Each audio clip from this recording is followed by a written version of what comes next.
BNP নেতা engineer Ishraq এখন কই?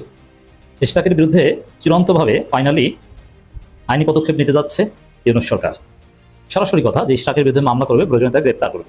বিএনপি, জামাত ইসলামী আন্দোলন, এনসিপি সহ বিভিন্ন রাজনৈতিক অঙ্গনের নেতানেত্রীদের মধ্যে এখন যে সৌহার্দ্যপূর্ণ সম্পর্ক চলছে, এটাই হচ্ছে আসলে মূলত বাংলাদেশের মানুষ কামনা করে। দর্শক, নির্বাচনের ডামাডোল যখন বাজছে তখন নতুন একটি সুর আবারও মাথাচাড়া দিচ্ছে। সেটা হচ্ছে যে বর্তমান অন্তর্বর্তীকালীন সরকারের এই রূপরেখা কি থাকছে? প্রফেসর ইউনূসের এই সরকারই কি নির্বাচন করবেন, নাকি নতুন কোনো সরকার আমরা দেখতে পাবো? তত্ত্বাবধায়ক সরকারের ফরম্যাটে নতুন সরকার আমরা দেখতে পাবো, সেই আলোচনা চতুর্দিকে শোনা যাচ্ছে। দর্শক, আজকের এই ভিডিওটি দেখলে আপনারা রীতিমতো অবাক হয়ে যাবেন। আপনারা জানেন ইতিমধ্যে আওয়ামী লীগ সরকারের পতন হয়েছে। এখন ক্ষমতায় আছেন অন্তর্বর্তী সরকার ডক্টর মোহাম্মদ ইউনূস। অন্তর্বর্তী সরকারের মাননীয় উপদেষ্টা ডক্টর মোহাম্মদ ইউনূস থাকাকালীন দেশে কি কি ঘটনা ঘটে যাচ্ছে তা আপনাদের প্রমাণ সহকারে দেখাবো। দর্শক, কথা আর বাড়াবো না, ভিডিওতে চলে যাব। তার আগে আপনাদের কাছে ছোট্ট একটি অনুরোধ, আপনি যদি আমাদের চ্যানেলে নতুন দর্শক হয়ে থাকেন তাহলে অবশ্যই চ্যানেলটি সাবস্ক্রাইব করে পাশে থাকা বেল আইকনটি বাজিয়ে দিতে ভুলবেন না। আইনি পদক্ষেপ নিতে যাচ্ছে ইউনূস সরকার। সরাসরি কথা যে ইশরাকের বিরুদ্ধে মামলা করবে, প্রয়োজনে তাকে গ্রেপ্তার করবে। তিনি জামিন পাবেন হয়তো, কিন্তু তাকে আদালতে দৌড়াতে হবে। তাকে এই সরকার আদালত পর্যন্ত নিবে, কারণ তিনি রাষ্ট্রদ্রোহিতা করেছেন, তিনি রাষ্ট্রকে বৃদ্ধাঙ্গুলি দেখিয়েছেন এবং একই সাথে সন্ত্রাসী কাজ করেছেন, সরকারের কাজে বাধা দিয়েছেন। অনেকগুলো ধারায় তার বিরুদ্ধে মামলা করা যায়। সরকার শপথ করায়নি, তিনি তার আগে নিজের নামের পেছনে মাননীয় মেয়র লিখে নগর ভবনে 70টা তালা মেরে দখল করে ফেলেছেন। তো ইশরাক ভেবেছিল যে তাকে কিছুই বলবে না, কিন্তু না। হিসাবটা খেয়াল করেন, বিএনপির সেন্ট্রাল লিডারশিপ, বিএনপির স্ট্যান্ডিং কমিটি, তারা ইশরাকের উপর থেকে সমর্থন সরিয়ে নিয়েছে। তারা ইশরাককে বলেছে যে আন্দোলন প্রত্যাহার করা হচ্ছে, বিএনপি এবং তার নিজের মিসকূর্ণ হচ্ছে। কিন্তু ইশরাক থামছে না। এখন কার নির্দেশে ইশরাক আন্দোলন করছে? It's not sorting. বরং সরকারের উপদেষ্টাদের সমালোচনা করতে পারে, সমস্যা নেই। উপদেষ্টাদের গালাগালি করা যায়, ইউনূসকে গালাগালি করা যায়, কিন্তু আইন অমান্য করা, আইন এখন কোন আইন? হাসিনার আইন অমান্য করাও যায়, হাসিনার সংবিধান অমান্য করাও যায়, এবং এটা ভালো। কিন্তু জনগণের ভোগান্তি, জনবিরোধী কোনো কাজ, সন্ত্রাসী কাজ, এটা করা যাবে না। ইশরাক এই কাজ করেছে। এই জন্য ইশরাক এখন আইনের বেড়াজালে আটকা করতে যাচ্ছেন, সব জল্পনা কল্পনার অবসান ঘটিয়ে। ইশরাক লিমিট ক্রস করছে। দর্শক, উপদেষ্টা আসিফ মাহমুদের বক্তব্য, চুপ থাকার পরিস্থিতি নেই, ইশরাকের বিষয়ে সিদ্ধান্ত শিগগির। এখন চুপ থাকার পরিস্থিতি নেই, সিদ্ধান্ত কি? সিদ্ধান্ত একটাই, মামলা করবেন। এটি হচ্ছে সিদ্ধান্ত। এবং ইশরাক যে কাণ্ড ঘটিয়েছেন, যে গ্রাউন্ড, এটা দুই সমান। একদম ফেয়ার প্রসেসে ইশরাক আইনের বেড়াজালে আটকা করবেন। যেখানে একটা রাষ্ট্র মিনিমাম ফাংশন করে, আমাদের দেশ হাসিনা পালানোর পর 5 থেকে 8 আগস্ট পর্যন্ত মূলত রাষ্ট্র ওইভাবে ছিল না, কারণ রাষ্ট্রের 4টা উপাদানের মধ্যে একটা সরকার, ওইভাবে কোনো সরকারই ছিল না। বিপ্লবীরা দেশ চালিয়েছে, ছোট ছোট আমাদের বাচ্চা ছেলেরা ট্রাফিক কন্ট্রোলের দায়িত্ব নিয়েছে। কিন্তু এখন একটা রাষ্ট্র আছে, একটা সরকার আছে, একটা অথরিটি আছে, এবং সেই সরকারের সভরেন্টি আছে to execute law on her people. দর্শক, নিজেকে মেয়র ঘোষণা করে বিএনপি নেতা ইশরাক হোসেনের ঢাকা দক্ষিণ সিটি কর্পোরেশন দখলের বিষয়ে স্থানীয় সরকার উপদেষ্টা আসিফ মাহমুদ সজীব ভুইয়া বলেন, আর চুপ থাকার মতো পরিবেশ পরিস্থিতি নেই। সরকার উচ্চ পর্যায়ে এটা নিয়ে আলোচনা ভিত্তিতে দ্রুত সিদ্ধান্ত আসবে। এখন বিএনপির স্ট্যান্ডিং কমিটিও বলেছে যে ইশরাকের আন্দোলন প্রত্যাহার করা উচিত। এর মানে বিএনপি ইশরাককে রক্ষা করতে পারবে না বা রক্ষা করতে আসবে না, তাদের পক্ষে সম্ভব নয়। এখন আসিফ মাহমুদ একা বা কেউ মামলা করবে তা না, একেবারে সরকার এজে হোল, কারণ এটা সরকারকে বৃদ্ধাঙ্গুলি দেখানো, রাষ্ট্রকে চ্যালেঞ্জ করে। এই জন্য ইশরাক চূড়ান্তভাবে আইনের বেড়াজালে আটকা করতে যাচ্ছেন। আসিফ মাহমুদের বক্তব্য এটা স্পষ্ট। সচিবালয় উপজেলা পরিষদ মাধ্যমে পাবলিক লাইব্রেরি নির্মাণ কাজে উদ্বোধন অনুষ্ঠানে সাংবাদিকদের প্রশ্নের জবাবে কথা বলেন। এখন ডেঙ্গুর সময় যেখানে নানা ধরনের পদক্ষেপ নেওয়ার কথা, সেখানে ঢাকা দক্ষিণ সিটি কর্পোরেশন নাগরিক সেবা ব্যাহত হচ্ছে। দেখেন, এই ঢাকা দক্ষিণ এলাকায় প্রচুর ডেঙ্গু রোগী শনাক্ত হচ্ছে, সবচেয়ে বেশি হচ্ছে বরিশালে। তো এই জায়গাটায় নানান ধরনের পদক্ষেপ নেওয়ার কথা, সেখানে ইশরাক নিজে নিজে মশা মারতে যান। অন্য কোনো ক্রিয়েটিভ যেহেতু সরকার ইশরাকের সাথে নেই, তা তো পারছেন না। জাস্ট ওই মশা মারার ছবি তুলতে পারেন আর কয়েকটা কাজ করতে পারেন। ওই মশা মারতে যেতে পারেন, সেখানে লিখতে পারে যে মাননীয় মেয়র ইশরাক এই মশক নিধন কর্মসূচি উদ্বোধন করছেন। আবার গায়ের জোরে কোনো একটা সেমিনারে নিজের নাম মাননীয় মেয়র লিখে বসে যেতে পারেন। আবার স্ত্রী কিংবা গার্লফ্রেন্ডকে বলতে পারেন যে আমার নাম সিট করবা মাননীয় মেয়র লিখে। এর বাইরে কিছু করার নেই। অতএব একটা ভয়ানক সমস্যা, যে ডেঙ্গু হলে মারা যাওয়ার সম্ভাবনা থাকে বা ডেঙ্গু রোগীরা প্রচুর পরিমাণে মারা যায়, এটা একটা মরণঘাতী রোগ। সেই জায়গাটায় জনগণ যাতে নিরাপদ থাকতে পারে, এগুলো ইশরাকের কারণে হচ্ছে। এর মানে জনগণকে হত্যার সাথে জড়িত। জনগণের জানমালের নিরাপত্তা বা জীবন নিরাপত্তা দানের যে সিটি কর্পোরেশনের দায়িত্ব, সেই দায়িত্ব পালনে বাধাগ্রস্ত করছে ইশরাক। অতএব ইশরাকের বিরুদ্ধে কঠিন ব্যবস্থা নেওয়াটা একদম স্বাভাবিক বা দরকার। নাগরিক সেবা ব্যাহত হচ্ছে, কতদিন এভাবে চলবে? দৃষ্টি আকর্ষণ করা হলে উপদেষ্টা বলেন, ডেঙ্গুর বিষয়টি নিয়ে আমরা কনসার্ন আছি উচ্চ পর্যায়ে থেকে। এবং সব বিষয় একত্র করে ইশরাককে আটকাবে। এটা নিয়ে স্থানীয় সরকার বিভাগের সচিব একাধিক মিটিং করেছেন। সিটি কর্পোরেশনগুলো কনসার্ন আছে, সিটি কর্পোরেশনগুলো কার্যক্রম সার্ফেসে আপনারা হয়তো দেখছেন না। এটা নিয়ে ডেডিকেটেডলি আমরা আপনাদের ব্রিফ করবো, কি কি উদ্যোগ আমরা নিচ্ছি, কি কি উদ্যোগ আমরা নেব। একই সঙ্গে এই বিষয়ে জনসচেতনতা বৃদ্ধি করাটা জরুরি। দেখেন, এখানে এরকম একটা ক্রিটিক্যাল মোমেন্টে ইশরাকের ডিস্টারবেন্স, এটা জনগণকে আরো বেশি ক্ষুব্ধ করছে। এখন জনগণ যে ক্ষুব্ধ, বিএনপি এবং ইশরাকের ইমেজ যে নষ্ট হচ্ছে, এটা কিন্তু বিএনপির স্ট্যান্ডিং কমিটি স্বীকার করেছে। স্থায়ী কমিটি লাস্ট সোমবারের মিটিংয়ে তারা এটা পর্যালোচনা করে এবং তারা বলেছে যে ইশরাকের উচিত আন্দোলন থামানো, সরকার কি করে বা এটা দেখা উচিত। এই যে আন্দোলন করছে, জনগণের ভোগান্তি হচ্ছে এবং মানুষ বিরক্ত হচ্ছে।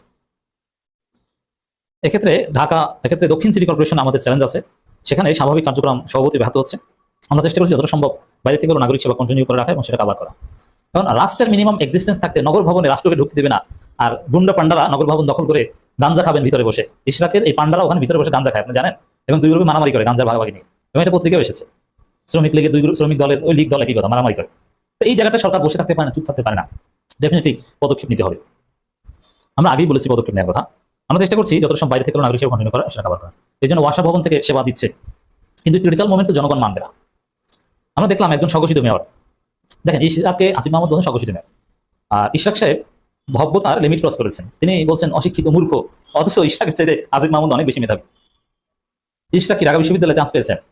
ইঞ্জিনিয়ারিং করেছেন কোথায়, কোন ডিপার্টমেন্টে করেছেন, কত সালে করেছেন? রিসেন্ট স্টুডেন্ট আর অনেক আগের স্টুডেন্টের মধ্যে মেধার পার্থক্য থাকে। বইটা কিন্তু না আমার জানা মতে। আপনারা সরকার নতজানু হয়ে আছেন, সরকার সমস্যা সমাধান করছেন না, তার বিরুদ্ধে ব্যবস্থাও নিচ্ছেন না। এই বিষয়ে স্থানীয় সরকার উপদেষ্টা বলেন এই বিষয়ে সরকার কনসার্ন আছে, এটা এককভাবে সিদ্ধান্ত নেওয়ার বিষয় নয়। এই সরকার গুড কোঅর্ডিনেশনের মাধ্যমে কাজ করে, এবং এটা লেট করা যাবে না, দ্রুত ইশরাকের বিরুদ্ধে মামলা করতে হবে বা তাকে গ্রেপ্তার করতে হবে। একই সঙ্গে আমাদের সঙ্গে রাজনৈতিক দলগুলোর সঙ্গে সৌহার্দ্যপূর্ণ সম্পর্কের কথা বলি, সেটা রক্ষা করতে গেলে প্রত্যেকের কাছ থেকেই দায়িত্বশীল আচরণ প্রত্যাশিত। আমরা আমাদের পক্ষ থেকে দায়িত্বশীল আচরণ করার চেষ্টা করছি। তবে যেভাবে নাগরিক সেবা ডেডলকের দিকে যাচ্ছে আর চুপ থাকার পরিবেশ পরিস্থিতি নেই, এখন মানে বিএনপির হাইকমান্ডকে ম্যানেজ করে হয়তো সিদ্ধান্ত নিবে। বিএনপি, জামাত, ইসলামী আন্দোলন, এনসিপি সহ বিভিন্ন রাজনৈতিক অঙ্গনের নেতানেত্রীদের মধ্যে এখন যে সৌহার্দ্যপূর্ণ সম্পর্ক চলছে, এটাই হচ্ছে আসলে মূলত বাংলাদেশের মানুষ কামনা করে। আমরা বিশ্বাস করি বাংলাদেশ একটি গণতান্ত্রিক দেশ। এই দেশে আপনি আমার মতো চলবেন না, আমি আপনার মতো চলবো না, এবং আমি আপনার মতো চলবো এটা আপনি কামনা করলে আপনি নিশ্চয়ই গণতন্ত্র বিশ্বাস করেন না। আর আপনি আমার মতো চলবেন সেটাও আমার কামনা করা কোনোদিন উচিত হবে না। দলের ভিন্নতা থাকবে, মতের ভিন্নতা থাকবে, আদর্শের ভিন্নতা থাকবে, আমাদের প্রত্যেকের এখানে স্বার্থ সংশ্লিষ্টতা থাকবে, নিজের জন্য, দেশের জন্য, মানবতার জন্য, আমার দলের জন্য, প্রত্যেকেরই যার যার জায়গা থেকে সে তার জায়গায় সঠিক মনে করি সে রাজনীতি করবেন, সমাজনীতি করবেন, নেতৃত্বে আসতে চাবেন, ক্ষমতায় যেতে চাবেন, এটা কোনো অপরাধের বিষয় নয়। বিষয়টা হচ্ছে সেখানে যে আমরা এই স্বার্থ উদ্ধার করতে গিয়ে দেশ বিরোধী কোনো ষড়যন্ত্রে পাড়া দিচ্ছি কিনা, বাংলাদেশের বিরুদ্ধে ষড়যন্ত্র করছি কিনা, আমার এই ছোটোখাটো স্বার্থ উদ্ধারের কারণে আমরা একে অপরের মধ্যে এমন কোনো বিষাদগার করছি কিনা যেটার জন্য আমাদেরকে একটা সময় লজ্জিত হতে হয়, দেশকে এবং জাতিকে লজ্জিত হতে হয়। আমার কাছে সাম্প্রতিক সময়ে বিএনপি জামাতের যে অ্যাক্টিভিটিস এবং জামাত এবং অন্যান্য রাজনৈতিক দলের যে শক্ত অবস্থান রাজনীতিতে, সেটাকে খুব ভালো লেগেছে। আপনারা দেখেছেন সাম্প্রতিক সময়ে আপনার যে কমিশনের বৈঠকগুলো চলছে, যেখানে জাতীয় ঐক্যমত কমিশন তারা বিভিন্ন রাজনৈতিক দলগুলোকে ডেকে ডেকে বৈঠক করছেন। জামাত কিন্তু প্রায় অনেক দিন পর, মানে অনেক দিন পর বলতে গেলে গত 16 বছরে তো বয়কট করার কোনো সুযোগ পায়নি, সংসদে সেই অবস্থানটা ছিল না। তো এই নতুন করে বয়কট করে একটি ধাক্কা দিলেন সরকারকে যে না, আমরা শক্ত অবস্থানে আছি এবং আমরা আমার মতকে, আমার গুরুত্বকে অনুধাবন করাতে চাই। আপনি গুরুত্ব দিবেন কি দিবেন না সেটা আপনার ব্যাপার, কিন্তু আমি যে আমার জায়গা থেকে যে কোনো কিছুতে শক্ত থাকতে পারি তার একটা নজির কিন্তু জামাত ইসলাম গত দুদিন আগেই দেখিয়ে দিলেন। তারা এই জাতীয় ঐক্যমতের একটি বৈঠককে বর্জন করলেন, পরবর্তী দিনে আবার সেই বৈঠকে তারা উপস্থিত হলেন। আমরা আবার এও দেখতে পেলাম বৈঠকে যখন পরবর্তী দিন জামাত ইসলাম উপস্থিত হয়েছেন, তখন বিএনপির পক্ষ থেকে জনাব সালাউদ্দিন সাহেব ওয়েলকাম জানিয়েছেন। উপস্থিত ছিলেন এনসিপির নেতা নাহিদ সাহেব, সে নাহিদ, এরপরে জামাত ইসলাম, এরপরে বিএনপি, এই সবাই মিলে হাতে হাত রেখে হাস্যোজ্জ্বল পরিবেশে তারা আবার বৈঠকে উপস্থিত হয়েছেন। এটা কিন্তু সৌন্দর্যতা, এটা কিন্তু গণতন্ত্র, এটাই কিন্তু আমরা চেয়েছি। আমরা এটা চাইনি বা এটা হবেও না যে সবাই বিএনপির মতো হয়ে যাও, সবাই জামাত ইসলামের মতো হয়ে যাও, সবাই ইসলামী আন্দোলন কিংবা এনসিপির মতো হয়ে যাও, না, এটা কখনোই এই দেশে হবে না। আর হবে কেন? প্রত্যেকেই যার যার নিজস্ব ম্যানিফেস্টো, নিজস্ব চিন্তাধারা নিয়ে রাজনীতি করছেন, সেটা তাদেরকে চালতে দেওয়া উচিত। কিন্তু আবার একই সাথে যখন বৈঠক থাকবে, আলোচনায় ডিবেট থাকবে, কিন্তু ডিবেট পরবর্তী চায়ের টেবিলে কিংবা আমাদের গল্পের টেবিলে কিন্তু সেই জায়গায় সৌহার্দ্যতা, সৌন্দর্যতা বজায় রাখা উচিত বলে আমি মনে করি। আমার ভালো লেগেছে, সত্যিই ভালো লেগেছে। আবার জামাত কঠোরভাবে বক্তব্য দিচ্ছে যে একটি দলকে ডেকে নিয়ে এভাবে আপনারা যৌথ বিবৃতি দিলেন লন্ডনে, এটা আমরা মানতে পারি না। হ্যাঁ, আপনি মানতে পারেনি না, এটা তারা বলতেই পারে। এখান থেকে তিনি তার জায়গা থেকে তার দলীয় অবস্থান পরিষ্কার করছেন। আবার একই কথা বলে তারা কিন্তু বিএনপির সাথে গোসা করে বসে আছেন তেমনটা না, পাশাপাশি চেয়ারে বসে তারপরে ঐক্যমত কমিশনের বৈঠকে উপস্থিত থেকে হাস্যোজ্জ্বলভাবে যার যার মতামত দিচ্ছেন, ডিবেট করছেন। আবার একই জায়গা থেকে অন্যান্য ছোট দলও দু একজনকে দেখলাম তারা বয়কট করে আবার হয়তো নতুন করে তারা সেখানে উপস্থিত হবেন বা হচ্ছেন। তাহলে আজকেও আবার দেখলাম যে জামাত ইসলামের পাশাপাশি ইসলামী আন্দোলন, চরমনায়ের প্রতিনিধি, তারপরে অন্যান্য ইসলামপন্থী রাজনৈতিক দল, এরপরে বিএনপি, এনসিপি সবাই মিলে তারা কিন্তু পাশাপাশি অবস্থান করে গল্প করছেন, কথা বলছেন, হাস্যোজ্জ্বল, এবং সাংবাদিকরাও বলছেন হাত দেন, হাত ধরেন, আবার নিজেরাও নিজেদের দিকে তাকিয়ে হেসে হেসে একে অপরকে হাত ধরছেন, 4টা-5টা হাত একত্রিত হচ্ছে। এটা কিন্তু গণতন্ত্রের সৌন্দর্যতা। এই গণতন্ত্রটুকুই গত 16 বছর আমাদের বাংলাদেশে ছিল না। বাংলাদেশে কোনো মানুষ এতটুকু স্বাধীনতা পায়নি যে বিরোধী মতের মানুষগুলো এক জায়গায় হাতে হাত রেখে অন্তত একটা সেমিনার করতে পারে, সভা করতে পারে, সমাবেশ করতে পারে। কিন্তু যেটা আজ বাংলাদেশে নতুন করে শুরু হয়েছে, সেজন্য আমরা সেই সকল বীর শহীদদেরকে স্মরণ করছি যাদের কারণে আমরা এই দেশটাকে নতুন করে এই গণতন্ত্রের পথ আমরা হাতে পেয়েছি। প্রিয় বন্ধুরা, আমাদেরকে এই তিক্ত অভিজ্ঞতা, বিভিন্ন ধরনের ষড়যন্ত্র সবকিছুকে মাথায় নিয়ে আমাদের পথ পাড়ি দিতে হবে। আমার দল আমি করব, আমার মত আমি প্রকাশ করব, কিন্তু আমরা এমন না হয়ে যাই যে আমরা দল এবং মত প্রকাশ করতে গিয়ে চরম শত্রুতে রূপান্তরিত হয়ে আমার আপনার যে শত্রু তার সাথে হাত মিলিয়ে আমরা আমাদের দেশের ক্ষতি করি, রাষ্ট্রের ক্ষতি করি। আমার আত্মবিশ্বাস জন্মেছে এই বাংলাদেশে আপনাকে, আমাকে, আমাদেরকেই রাজনীতি করতে হবে। এই বাংলাদেশের সংসদে বিএনপি থাকবে, জামাত ইসলাম থাকবে, ইসলামী আন্দোলন থাকবে, এনসিপি থাকবে, গণ অধিকার থাকবে, আরো যত দল আছে সবাই থাকবে। রাজনীতির ময়দানে প্রত্যেকে যার যার মত প্রকাশ করবে, কিন্তু এই মানুষগুলোকে শত্রু বানাতে যাবে না। এই মানুষগুলোকে বন্ধু রেখেই শত্রু অতটুকু যে আমি আমার আদর্শের প্রচার করতে গিয়ে আপনার সাথে ডিবেটে অংশগ্রহণ করব। আমার ভালো লেগেছে যে ঐক্যমত্য কমিশনের বৈঠকগুলোটা যেভাবে এখন দেখা যাচ্ছে 30-35টি দল একত্রে, আগামীর সংসদও আমি এরকমই একত্রিত একটি সংসদ চাই, যে সংসদে বিএনপি থাকবে, পাশেই জামাত থাকবে, অথবা জামাত থাকবে, জামাতের পাশেই বিএনপি থাকবে, তার পাশে ইসলামী আন্দোলন কিংবা ছোট বড় অন্যান্য রাজনৈতিক দল থাকবে। কারো কোনো মতের সমস্যা হবে না, তারা সবাই মিলে একত্রে একই জায়গায় বসে বাংলাদেশ গঠন করবে। আমার কাছে আপনাদেরকে মনে রাখতে হবে, আমার কাছে যেটা মনে হচ্ছে, আগামীর বাংলাদেশে এই রাজনৈতিক দলগুলোই ক্ষমতা এবং ক্ষমতার বিরোধী দল হিসেবে থাকবে, কোনো সন্দেহ নাই। হয় বিএনপি ক্ষমতা আসবে, জামাত বিরোধী দল হবে, না হয় জামাত ক্ষমতা আসবে, জামাত সহ ইসলামী জোট বা যারা আসতে চায় তারা আসবে, বিএনপি বিরোধী দল থাকবে, এই তো। কিন্তু আপনি অন্তত থাকতে পারবেন। আর গত 16 বছরে তো আমরা কেউ থাকতে পারিনি। অর্থাৎ আমাদের এই বাংলাদেশকে নিয়ে আমরা এখন কেন ওই যে 16 বছর যে লোকটা আমাকে চিকিৎসা দেয়নি, খালেদা জিয়াকে চিকিৎসা দেয়নি, দেশ বিদেশে আপনাদেরকে চলতে দেয়নি, রাজনীতি করতে দেয়নি, বাংলাদেশে আপনার কোনো অবস্থান করতে দেয়নি, ব্যবসা বাণিজ্য করতে দেয়নি, মামলা হামলা করেছে, গুম করেছে, খুন করেছে, আমরা কেন এমন কাজ করব যেই কাজে তারা খুশি হয়ে আবার বাংলাদেশে ফেরত আসবে? এটা তো কখনোই হয় না। এটা করলে বাংলাদেশ টিকবে না, এটা করলে আপনার যে চিন্তাধারা সেটা টিকবে না। আপনি 16 বছরে তো একটা কলেজ ইউনিভার্সিটিতে একটু সামান্যতম রাজনীতিও করতে পারেন নাই, আর এখন তো বিশ্ববিদ্যালয়গুলো হলগুলোতে ওপেনলি ইফতার পার্টি করছেন, সভা সমাবেশ করছেন, আয়োজন করছেন, দল মত নির্বিশেষে মিছিল করছেন, এমনকি চাকসু ডাকসু বিভিন্ন জায়গার এই সংসদ নির্বাচনগুলো অনুষ্ঠিত হবে বলে ঘোষণা আসছে। এটা আমাদের জন্য অনেক বড় পাওয়ার। আমি গণতন্ত্রকে পাইতে গিয়ে এমন কিছু পাওয়া ঠিক হবে না যেটা আওয়ামী লীগ পেয়েছে, যে 300 মানে 300ই তার। এটা পাইতে গিয়ে তারা গণতন্ত্রকে ধ্বংস করে দিয়ে সব তাদের লোক বসিয়েছে, আর সে কারণেই এখন পালিয়ে যেতে বাধ্য হয়েছে। বাংলাদেশের সংসদ হোক ভারসাম্যপূর্ণ, যে সংসদে যারাই ক্ষমতায় আসবে এমন ভাবে না আসুক যাতে তারা সবকিছুকে নিজের মতো উল্টাই পাল্টাই করে ফেলে। আবার যারা বিরোধী দল হবে এমন ক্ষুদ্র বিরোধী দল না হোক যাতে তারা সংসদে কোনো গুরুত্বই পাবে না। আমি চাই ভারসাম্য রক্ষা করে এমন একটি হাড্ডাহাড্ডি লড়াই হবে, যেখানে বিএনপি জামাত এমন লড়াই হবে যেই লড়াইয়ে একদিন 1 ঘন্টা আগেও কেউ বুঝবে না যে কে ক্ষমতায় আসছে কে ক্ষমতায় আসছে না। এরকম একটি বাংলাদেশ গঠন করতে হবে, এবং যে আসবে তাকে সহযোগিতা করতে হবে, এবং যেখানে তারা অন্যায় করবে, অত্যাচার করবে, জুলুম করবে, সেটার বিরুদ্ধে প্রতিবাদ করতে হবে, কিন্তু যে জায়গায় তারা ভালো কাজ করবে সেটাকে অ্যাপ্রিসিয়েট করতে হবে, না পারলে চুপ থাকতে হবে। কারণ এই বাংলাদেশ আমাদেরকেই গঠন করতে হবে। আপনাকে এখান থেকে শেখ হাসিনার কাছ থেকে অনেক শেখার আছে। আপনারা দেখেন গত 16টা বছর তিনি তো অন্যায়ভাবে মানে জোর করে তারপরে অবৈধভাবে ক্ষমতায় থেকেছেন, কিন্তু তার সাথে কিন্তু তার লোকগুলোকে সাথে নিয়ে 16 বছর চলেছেন। ওই জাতীয় পার্টি, ওই ইনু, ওই রাশেদ খান মেনন, ওই মানুষগুলোই সেই শুরুর দিনেও ছিল, শেষ দিনও সাথে ছিল, এখনো তারা তাদের সাথেই আছে। অতএব বিএনপিকে, জামাতকে সেই জায়গায় আপনাকেও, আপনার যারা আছে এই যে বিপ্লবী চেতনার স্বাধীনতার জন্য যারা লড়াই করেছে, সংগ্রাম করেছে, এরা আমাদের কেউ শত্রু না। সবাইকে সাথে নিয়ে সংসদে যেতে হবে। ছেড়ে দিন নির্বাচনের মাঠে, যে যেখান থেকে পারে নির্বাচিত হয়ে আসবে। সংসদে গিয়ে সত্যিকার যদি নির্বাচিত প্রতিনিধিরা উপস্থিত হয়, আপনি নিজেও একজন এমপি হিসেবে প্রাউড ফিল করবেন, আর চুরি করলে সেই প্রাউডনেস আর থাকবে না। সে কারণে আমি বলছি, আমাদের এই রাজনীতিতে আমাদের রাজনীতিবিদদেরকে আরো দূরদর্শী আচরণ করতে হবে, এবং এই সাম্প্রতিক সময়ের আচরণগুলো আমার পছন্দ হচ্ছে। কিন্তু আমার ওই আচরণ পছন্দ হচ্ছে না যে একটি দলকে টার্গেট নিয়ে আমরা রাজাকার বানিয়ে দেবো, আলবদর বানিয়ে দেবো, আলশমস বানিয়ে দেবো, আরেকটি দলকে টার্গেট নিয়ে আমরা একেবারে চোর ডাকাত সন্ত্রাস এমনভাবে বানিয়ে দেবো। হ্যাঁ, সমালোচনা থাকবে, যেই সমালোচনাগুলো হাসিনার শিখানো নয়, কিন্তু বর্তমান সময়ের রাজনীতিতে একে অপরকে আমরা যে কোনো মূল্যে আমাদের অবস্থান দৃঢ় করার জন্য সমালোচনা সেটা করতেই পারি, কিন্তু সেই সমালোচনাটা যেন আত্মমর্যাদার ভিত্তিতে, সম্মানের ভিত্তিতে, ভালোবাসার ভিত্তিতে হয়, এবং জনগণ যাতে আমাদের উপরে আস্থা রাখতে পারে। আমার বিশ্বাস আজ এবারে জাতীয় ঐক্যমত্য কমিশনের আলোচনা চলছে, শক্তি পরীক্ষা চলছে, একে অপরের উপরে নিজেদের মতো করে সেই জায়গায় অবস্থান দিচ্ছেন, জানান দিচ্ছেন, এটা যেন আগামী সংসদেও টিকে থাকে। ভালো লেগেছে জামাত যখন একটু গোসা করেছে, ডক্টর মোহাম্মদ ইউনূস তাদেরকে ফোন করেছে। ভালো লেগেছে বিএনপি যখন একটু রাগ ভাব ডক্টর মোহাম্মদ ইউনূস সাহেবের কাছে জনাব তারেক রহমান সাহেবের সাক্ষাতের সময় মিলেছে। এই যে বিশেষ বিশেষ উদ্যোগগুলো নেওয়া হচ্ছে, এটাই আমাদের বাংলাদেশের আগামীর সুন্দর বাংলাদেশ গঠন করার একটি সুন্দরতম পথ।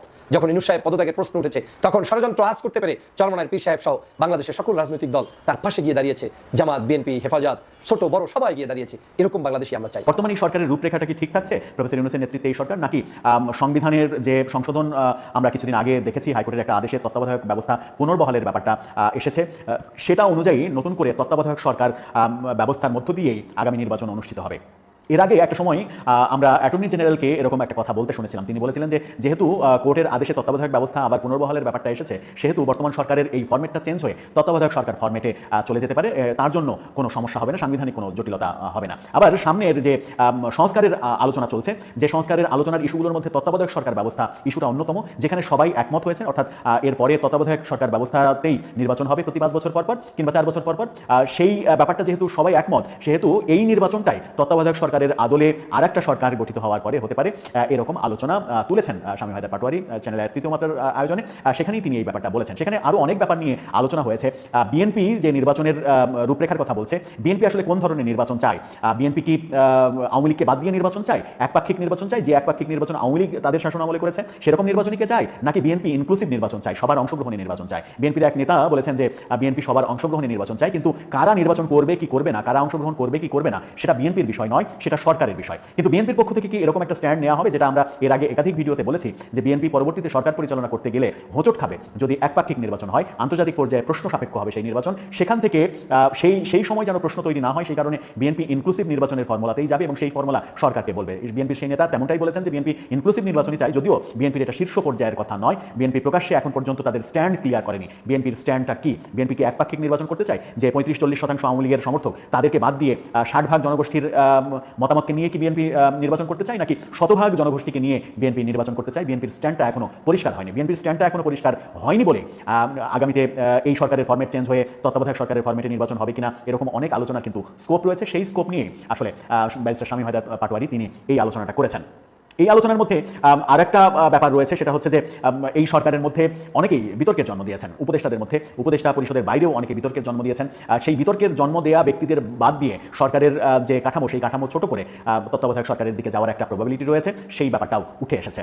আবার জুলাই সনদের ব্যাপারটা সামনে আসছে, যে সরকার যে জুলাই সনদের কথা বলছে, জুলাই সনদটা আদতে কি হবে? জুলাই সনদের মাধ্যমে যদি এমন হয় যে 47 সালকে প্রাধান্য দেওয়া হলো, 71কে গুরুত্বহীন ভাবা হলো, কিংবা 71-এর প্রতিদ্বন্দ্বী হিসেবে 24কে সমকাতারে নেওয়ার চেষ্টা করা হলো, এরকম যদি ব্যাপার হয় তাহলে এই জুলাই সনদ আদতে কার্যকর হবে না। বাংলাদেশের মানুষ কোনোভাবেই 71-এর মুক্তিযুদ্ধের বিরোধী কিংবা মুক্তিযুদ্ধের সমপর্যায়ে কোনো কিছুকে আনাকে সমর্থন করবে না। আবার জুলাই সনদ বাস্তবায়নের ক্ষেত্রে দর্শক, সম্পূর্ণ ভিডিওটি দেখলেন, আশা করি বিষয়টি বুঝতে পেরেছেন। এই নিয়ে আপনার গুরুত্বপূর্ণ মন্তব্যটি অবশ্যই কমেন্ট বক্সে জানিয়ে দিবেন। ধন্যবাদ।